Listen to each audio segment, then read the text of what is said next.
बहुत पुरानी बात है। किसी जमाने में एक चोर था। वह बड़ा ही चतुर था। लोगों का कहना था कि वह आदमी की आंखों का काजल तक चुरा सकता था। एक दिन की बात है, उस चोर ने सोचा कि जब तक वह राजधानी में नहीं जाएगा और अपना कर्तव्य नहीं दिखाएगा, तब तक चोरों के बीच उसकी धाक नहीं जमेगी। यह सोचकर वह राजधानी की ओर रवाना हुआ और वहां पहुंचकर उसने नगर का चक्कर लगाया, यह देखने के लिए कि वह कहां पर चोरी कर सकता है। फिर उसने तय किया कि राजा के महल से अपना काम शुरू करेगा। राजा ने रात दिन महल की रखवाली के लिए बहुत से सिपाही तैनात कर रखे थे। बिना पकड़े गए परिंदा भी महल में नहीं घुस सकता था। महल में एक बहुत बड़ी घड़ी लगी थी जो दिन रात का समय बताने के लिए घंटे बजाती रहती थी। चोर ने लोहे की कुछ कीलें इकट्ठी की और जब रात को घड़ी ने 12 बजाए तो घंटे की हर आवाज के साथ वह महल की दीवार में एक एक कील ठोकता गया। इस तरह बिना शोर किए उसने दीवार में 12 कीलें लगा दी। फिर उन्हें पकड़ पकड़ कर वह ऊपर चढ़ गया और महल में दाखिल हो गया। इसके बाद वह खजाने के पास गया और वहां से बहुत सारी हीरे चुरा लाया। अगले दिन चोरी का पता चला तो मंत्रियों ने राजा को इसकी खबर दी। राजा बड़ा हैरान और नाराज हुआ। उसने तुरंत ही मंत्रियों को आज्ञा दी कि शहर की सड़कों पर सिपाहियों की संख्या दुगनी कर दी जाए और अगर रात के समय कोई घूमता हुआ दिखाई दे तो उसे चोर समझकर तुरंत ही गिरफ्तार कर लिया जाए। जिस समय दरबार में यह ऐलान हो रहा था, उस समय एक नागरिक के भेष में चोर वहीं मौजूद था। उसे सारी योजना की एक एक बात का पता चल गया। उसने फौरन ही यह भी मालूम कर लिया कि कौन से 26 सिपाही शहर में पहरे के लिए चुने गए हैं। फिर वह अपने घर गया और वहां जाकर उसने एक साधु का भेष बनाया और उन 26 सिपाहियों की बीवियों से जाकर मिला। उनमें से हर एक इस बात के लिए उत्सुक थी कि उसका पति ही चोर को पकड़े और राजा से इनाम ले। फिर एक एक करके चोर उन सब के पास गया और उनके हाथ देखकर कहने लगा कि यह रात उनके लिए बहुत शुभ है। तुम्हारे पति की पोशाक में चोर तुम्हारे घर आएगा, लेकिन देखो चोर को अपने घर के अंदर मत आने देना। घर के सारे दरवाजे बंद कर लेना और भले ही वह पति की आवाज में बोलता सुनाई दे, फिर भी उसके ऊपर जलता हुआ कोयला फेंक देना। इसका नतीजा यह होगा कि चोर पकड़ में आ जाएगा। अब तो सारी स्त्रियां रात को चोर के आगमन के लिए तैयार हो गई। अपने पतियों को उन्होंने इसकी जानकारी नहीं दी। इसी बीच पति अपने पहरे पर चले गए और सवेरे 4 बजे तक पहरा देते रहे। हालांकि अभी अंधेरा ही था, लेकिन उन्हें उस समय तक इधर उधर कोई भी दिखाई न दिया तो उन्होंने सोचा कि लगता है चोर नहीं आएगा। यह सोचकर उन्होंने अपने अपने घर चले जाने का फैसला किया। जैसे ही वे घर पहुंचे, उनकी पत्नियों को संदेह हुआ और उन्होंने चोर की बताई गई कार्रवाई शुरू कर दी।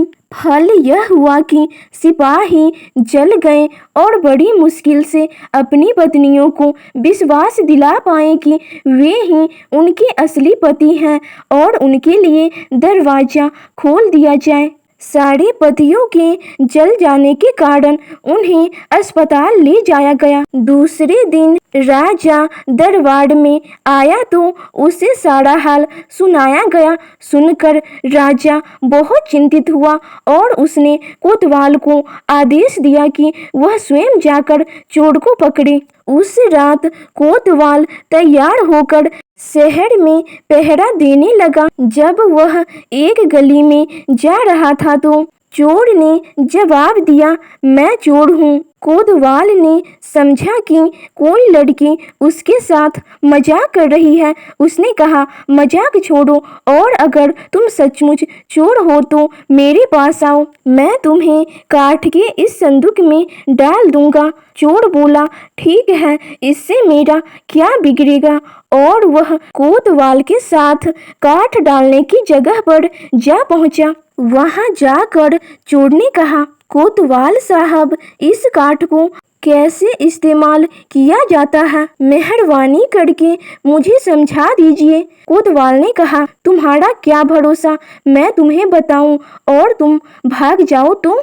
चोर बोला, आपके बिना कहे मैंने अपने आप को आपके हवाले कर दिया, फिर मैं भला क्यों भागूंगा। कोतवाल को भी उसकी बात पर भरोसा हो गया और वह दिखाने लगा कि काठ कैसे डाला जाता है। जैसे ही कोतवाल ने अपने हाथ पैर उस काठ में डाले, चोर ने झट से चाबी घुमाकर उस काठ का दरवाजा बंद कर दिया और कोतवाल को राम राम कहकर चलता बना। जाड़े की रात थी। दिन निकलते निकलते कोतवाल मारे सर्दी के अधमरा हो गया। सवेरे जब सिपाही बाहर आने लगे तो उन्होंने देखा कि कोतवाल काठ में फंसे पड़े हैं। उन्होंने उनको उसमें से निकाला और अस्पताल ले गए। अगले दिन जब दरबार लगा तो राजा को रात का सारा किस्सा सुनाया गया। राजा इतना हैरान हुआ कि उसने उस रात चोर की निगरानी स्वयं करने का निश्चय कर लिया। चोर उस समय दरबार में मौजूद था और सारी बातें सुन रहा था। रात होने पर उसने फिर से साधु का भेष बनाया और नगर के सिरे पर एक पेड़ के नीचे आग जलाकर बैठ गया। अब राजा पहरा देने लगा और 2 बार साधु के सामने से गुजरा। तीसरी बार जब वह उधर आया तो उसने साधु से पूछा कि क्या इधर से किसी अजनबी आदमी को जाते उसने देखा है। साधु ने जवाब दिया कि वह तो अपने ध्यान में लगा था, अगर उसके पास से कोई निकला भी होगा तो उसे पता नहीं है। यदि आप चाहें तो मेरे पास बैठ जाइए और देखते रहिए कि कोई आता जाता है या नहीं। यह सुनकर राजा के दिमाग में एक बात आई और उसने फौरन यह तय किया कि साधु उसकी पोशाक पहनकर शहर का चक्कर लगाए और वह साधु के कपड़े पहनकर यहाँ चोर की तलाश में बैठेगा। आपस में काफी बहस और 2-3 बार इनकार करने के बाद आखिर में चोर राजा की बात मानने को राजी हो गया और उन्होंने आपस में कपड़े बदल लिए। चोर तत्काल ही राजा के घोड़े पर सवार होकर महल में जा पहुंचा और राजा के सोने के कमरे में जाकर आराम से सो गया। बेचारा राजा साधु बना चोर को पकड़ने के लिए इंतजार करता रहा। सवेरे के 4 बजने को आए। राजा ने देखा कि न तो साधु लौटा और न कोई आदमी या चोर उस रास्ते से गुजरा तो राजा ने महल में लौट जाने का निश्चय किया। लेकिन जब वह महल के फाटक पर पहुंचा तो सिपाहियों ने सोचा कि राजा तो पहले ही आ चुका है, हो न हो यह जरूर ही चोर है जो राजा बनकर महल में घुसना चाहता है। उन्होंने राजा को पकड़ लिया और काल कोठरी में डाल दिया। राजा ने बहुत शोर मचाया पर किसी ने उसकी एक न सुनी। दिन का उजाला होने पर काल कोठरी का पहरा देने वाला सिपाही राजा का चेहरा पहचान लिया और तुरंत दरवाजा खोलकर उसे बाहर निकाला। फिर राजा ने सारे सिपाहियों को बुलाया और महल में ले गया। उधर चोर जो रात भर राजा के रूप में महल में सोया था, सूरज की पहली किरण फूटते ही राजा की पोशाक में और उसी के घोड़े पर सवार होकर रफू चक्कर हो गया। अगले दिन जब राजा अपने दरबार में पहुंचा तो वह बहुत ही खुश था और उसने ऐलान किया कि अगर चोर उसके सामने उपस्थित हो जाएगा तो उसे माफ कर दिया जाएगा और उसके खिलाफ कोई कार्रवाई भी नहीं की जाएगी, बल्कि उसकी चतुराई के लिए उसे इनाम भी मिलेगा। हर बार की तरह इस बार भी चोर वहां मौजूद था। वह फौरन राजा के सामने आ गया और बोला, महाराज, मैं ही आपका अपराधी हूँ। और सबूत के तौर पर उसने राजा के महल से जो कुछ चुराया था वह सब उसके सामने रख दिया। साथ ही राजा की पोशाक और उसका घोड़ा भी था। राजा ने इनाम में उसे 5 गांव दिए और वादा कराया कि वह आगे चोरी करना छोड़ देगा। इसके बाद से चोर खुशी खुशी अपना जीवन बिताने लगा। तो आपको यह कहानी कैसी लगी कमेंट सेक्शन में ज़रूर बताइएगा और अगर आप हमारे चैनल पे पहली बार आए हैं तो चैनल को सब्सक्राइब करना मत भूलिएगा एंड वीडियो को अपने दोस्तों के साथ शेयर करना भी मत भूलिएगा।